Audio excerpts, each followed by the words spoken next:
Friday, January 4th, 2019, Maneco 64, home of alternative economics and contrarian views. This morning I want to talk about precious metals, gold and silver, especially now where the market's doing well. Gold is up about 10% since the low in August in 2018 at 1160. And some of you might be thinking, oh, should I sell my gold? And I want to talk about what it really means to have physical gold and not really trade gold. And I don't encourage people to trade gold. If they do want to trade gold, they can through the futures or whatever other mechanisms they can. I have traded in the past, but my purpose here is to inform people of the qualities of having physical gold and silver as an insurance against the fiat money system itself. This morning there are headlines on Bloomberg. Gold bursts above 1300 as slowed down tremors spur New Year rally. Well, the first thing is that spot gold did not go up above 1300. We went up to around 1298.80. And why am I just focusing on the spot? Well, because that's the closest you get to physical gold. The gold futures market is important, COMEX, unfortunately, but it's not the spot price. It's a price in the future, and that's why it's higher than the spot price. Especially when interest rates are zero, it does. The spot price and the futures price are very similar. But right now, as interest rates are above 2%, it does make a little bit of a difference. I'm going to look at the markets as usual, see what they did yesterday, and talk a little bit about this book that I mentioned the other day, Pocket Book of Gold. I didn't really go through it, but I'll go through a few of the important things they talk about, why gold helps ensure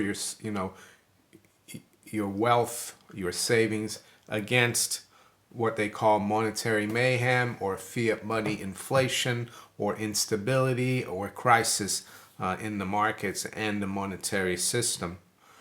So yesterday was not a great day for the stock market. The Dow finished down 660 or 2.83%. S&P finished down 62, 2.5%. The NASDAQ composite finished down 202, down 3%. A lot of that was driven by the news from Apple, the biggest company in the world by market capitalization. I think Apple was down maybe 8, even 10% yesterday. The news came out the night before, just after the market shut on the first day of trading of the year. So not a great day. We also saw that bond yields and T-bill yields dropped massively. We saw, for example, the all the way up to the 7-year, the rates are below the Fed funds rate. And the Fed funds rate is supposed to be an overnight rate. So, and I also saw there's a comment from one of the Fed officials that they might wait a couple of quarters until they raise rates. So things are kind of changing here at the moment. So what are we doing this morning then? Right now, past 8. Gold is at $1294.70, spot gold. So that's up just under $1. The high has been $1298.80, low $1292.80. Silver's doing well. I mean, it's only up 4 cents, but it's at 15.77. High has been 15.88 and the low 15.70. And now we're going to show you this chart again. I think silver's starting to break out. It's very encouraging, this weekly chart of gold, silver. And I talked about this yesterday, the falling wedge. And as you can see now, we're clearly breaking out of that. Ideally, we want to close the week above that line. because you saw in the past there, for example, the last time it spiked above that line, the market closed below it. So it will be interesting to see this afternoon because, or later in the morning, U.S. time, after the non-farm payroll number or the U.S. job data, that's going to be a very well, it's been the most important number for the markets since since over 20 years. I think in the late 80s, early 90s, it was the trade data, the trade deficit, and then it became the job data, and it's been ever since. Am I saying I believe in those job statistics? No. The government statistics are still being fudged, even under Donald Trump. Of course, he's taking advantage of it to say that he's got a great economy, but we know that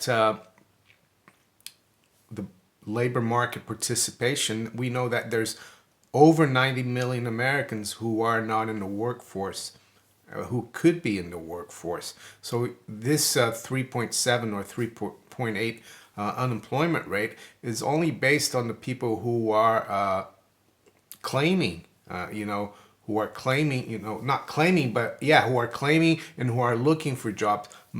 Millions and millions of people have given up.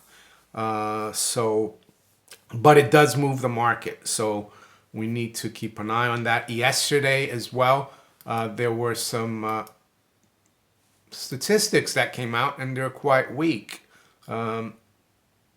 ISM Manufacturing PMI.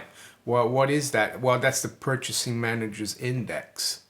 And it was and they ask purchasing managers, they do a survey. It's not a real manufacturing number, but it's a survey, and a number above 50 means that the economy or that sector is expanding. It was expected at 57.7, and it came out at 54.1. So it's a weak number.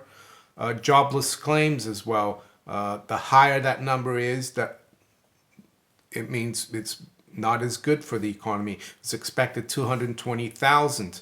That's a weekly number. It came out at 231,000. So the data weren't great. The U.S. yesterday.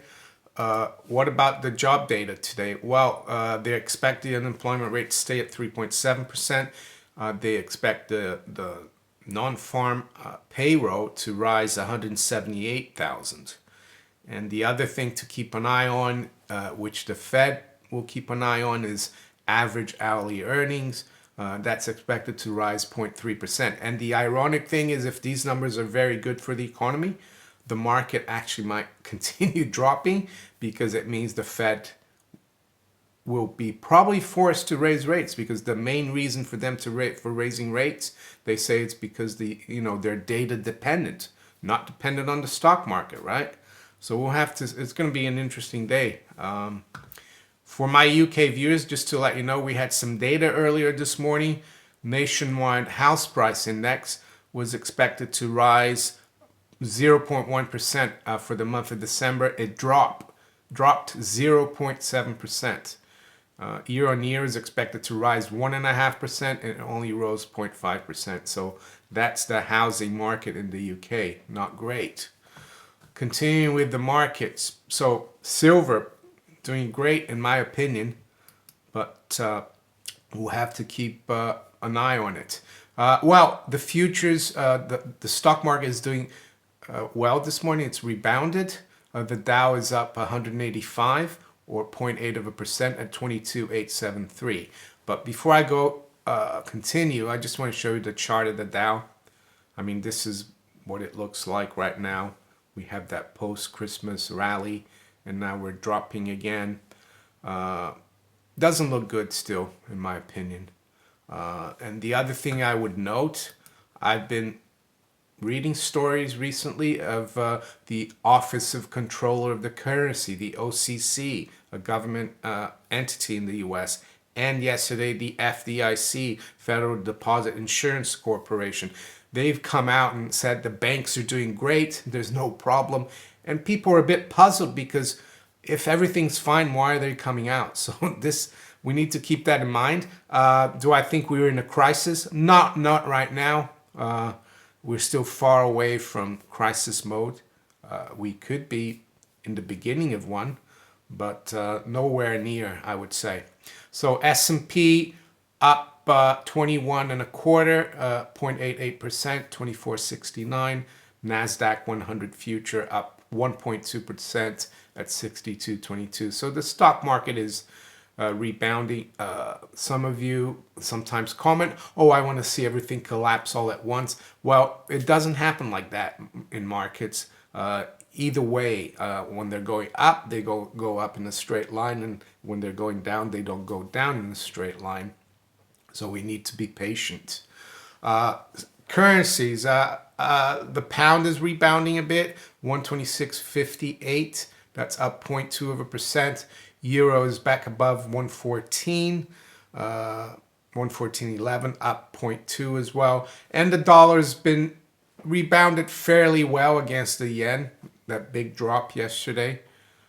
Very volatile FX markets. One of my viewers made a comment, and he made a good point that a lot of times the beginning of the year we see a lot of volatility in dollar yen, and I'd like to thank him for noting that. But we still need to keep an eye on the FX market, of course. Right now, dollar is up 0.2% at 107.90. Dollar is down 0.1 versus the yuan at 687.30, and crude oil is rebounding fairly well. We're almost back up to 50 in WTI. We're at 48.10. Brent is $57. Year yield is rebounded this morning, 3 basis points, but we're at 258 the 10-year. I mean, we've dropped like 30 basis points in the last 10 days or a couple of weeks, and that's not a 30 basis point, and that's pretty big. That's not a good sign. And as I said, from 7-year, up to the 7-year yield, these yields are below the Fed funds rate. That's a bad sign. The curve is inverted from the 1-year T-bill almost to the 10-year, up to the 7 right now. So that's the markets. What about cryptocurrencies? I haven't spoken much about them. While they're still languishing a little bit, they're well off their recent lows, but right now it looks like 4,000 is a key level that we need to break above in Bitcoin, and that will drive all other cryptocurrencies. Of course, there are cryptocurrencies that move independently, but generally speaking, I would say Bitcoin is the driver. Pocketbook of Gold, a survival manual for monetary mayhem. And yeah, the one thing I wanted to say is that, yeah, gold is doing very well, and we've seen really great gains. Of course, you only realize those gains in the fiat, your local fiat currency, and yes, that's still the currency that is accepted. So a lot of you, understandably, would want to liquidate to realize those gains to maybe do other things with your money, and that's fine. But in the long term, it doesn't matter that we're up where we are in gold, that we've rebounded really well.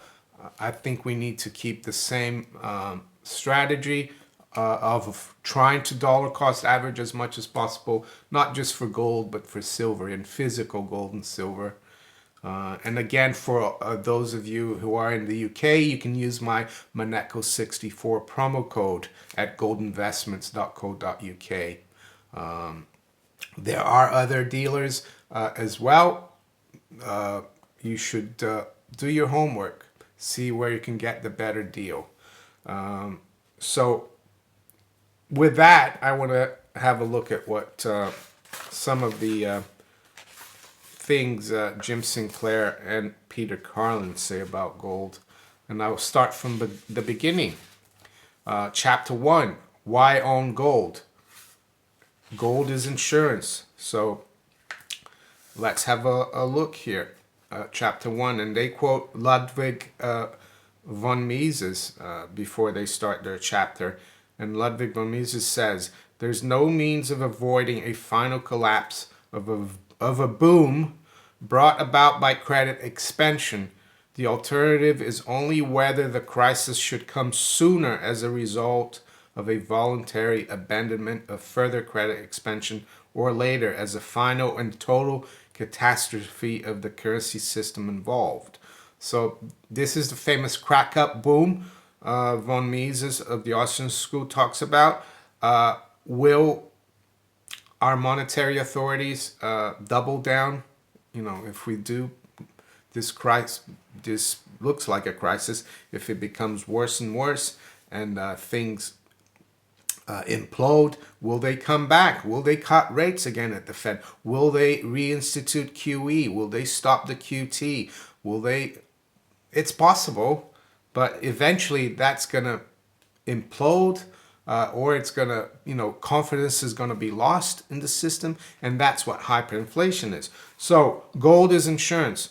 And Jim Sinclair goes on to say, the primary reason to own gold is that it maintains value, especially during times of political, economic, and currency-related crisis. Well, that sounds pretty much like what we're experiencing now. In short, it operates as insurance. That includes, but is not limited to, insurance against political uncertainty and economic disorder, as well as insurance against the whims of central banks and their tendency towards money printing. I mean, this was written maybe 7 years ago, so it looks perfect for what's going on now. Economic disorder, right? All the trade wars, central banks and their tendencies towards printing money. And I'll continue here. When economies accumulate excessive debt, most governments try to erase the debt through currency inflation. They monetize the problem away by printing currency. This, of course, devalues the currency. Creditors are paid with depreciated currency. So are citizens. People's wages are effectively cut, and savers have the rug pulled out from under them. What was worked for declines in value. Generally speaking, this is where you don't want to be as an individual, at the mercy of central bank government-generated inflation. Inflation destroys purchasing power, lowers the value of one's savings and investments, and cuts living standards. Gold insures against this by preserving value and therefore wealth. I think I won't do another part tomorrow, but maybe in the next few days. So we'll go through this book and a pocketbook of gold. So if you enjoyed this video, give me a thumbs up, share it far and wide, subscribe to my channel if you haven't yet. You can also follow me on Steemit, DTube, and on Twitter. I wish you all a great day, and I'll talk to you later. Bye.